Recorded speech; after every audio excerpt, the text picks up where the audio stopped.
Ladies and gentlemen, boys and girls, cats and kittens, welcome back to the podcast. Thank you, thank you, thank you. So, coming back to Amp again. I always get back into Amp, man. I don't know what it is. I hope you guys like the shoes. It's cold out here in the studio today, and I'm just shooting videos, so I figured just do it comfortably. It's not really a beauty contest for me, so hope you can indulge me. I keep coming back to Amp because we need it. That's it. We need it. I don't know if the entire world needs it, but we need it. Aegis. That's these right here. That's our app. That's our product, and we need it. We need Flexa because we're looking for a very, very easy to use, easy to implement SDK for a pay rail for our app. See, now we're not marketing to Web3. Of course, I'd love to have Web3. I'd love to have all of you guys. I'd love to have everybody. But you got to be a little bit realistic about this. Our app is competing against Dropbox directly. Same way that Flex is competing against PayPal and every other digital pay rail that's out there. It's a tough row to hoe. Now, we have the advantage of using D-pin rails as opposed to traditional rails, so our costs are just a hell of a lot cheaper. So we can reasonably compete with these traditional apps because it's just cheaper for us to run it, and costs are a factor. I know crypto, we kind of stay away from costs and revenues, incomes, expenditures, all that stuff. We kind of tiptoe around it because we're new money. But where the rubber meets the road, we're not. We are as traditional as any kind of traditional business. So costs matter. It's important to us. Now, the other thing that is very, very important to us is providing our consumers whichever method they want to pay in. If they want to use crypto, we want to make it easy for them and say what you want. And I've been very, very harsh on the AMP token over the years. It's very, very easy to use. And that's all that we're looking for because they save us an awful lot of trouble. So are we going to really move the needle for AMP? No, not right away. We're going to need some time. Again, we're competing against Powerhouse, Dropbox. I mean, that is an absolutely massive brand recognition powerhouse. And it's very, very difficult for us to compete against them. But one of the crypto misconceptions out here is that you have to get everything at once. And we do not, because our overhead is low. Our costs are cheap. We don't need to get everybody at once. We can go door to door if we have to, and we're going to do that. Now, what does this have to do with that? AMP. Well, obviously, any transaction that occurs through the SDK, through the through the Spend app, they get a piece of it. That's it. I mean, pay rails are absolutely necessary. Digital pay rails are absolutely necessary in the modern world, and they get a piece of all of our actions. So we're out there doing the hustling on their behalf. They provide us a service, and I think they take about 1.5% of the transactions that are coming through there. Use that. Those percentages come back, buy AMP off the open market. That's buy pressure on the token, and they distribute it to stakers because you guys are the ones that are taking all the risk. I say you guys, it's me too. I have some staked. I just forgot about it, man. But I do have some stakes, so I have skin in the game, and there you go.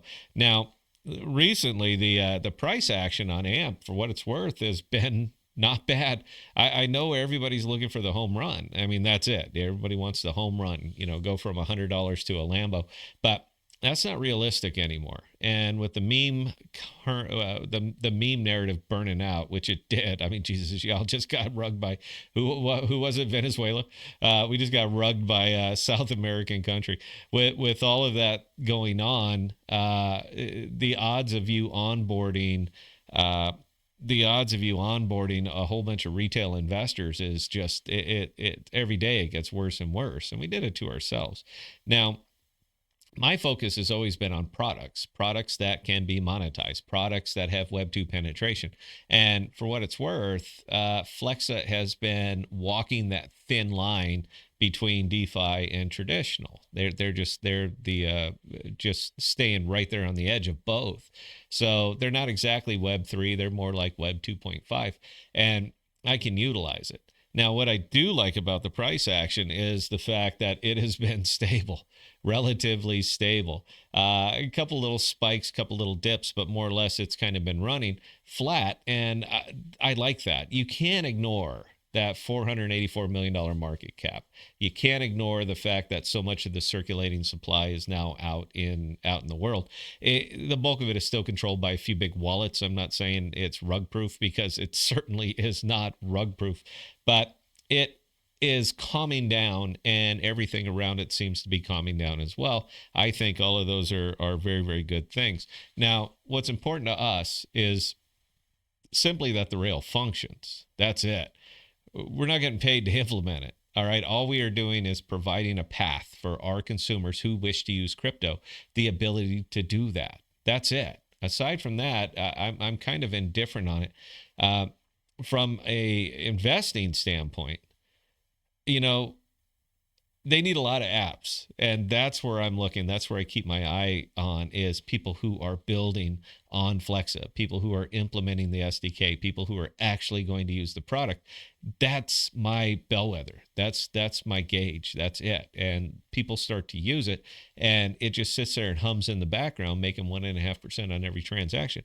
But as far as moving the token through massive buys and it's going to spike and we're going to get their Lambo, no, I don't believe that. Not for a second.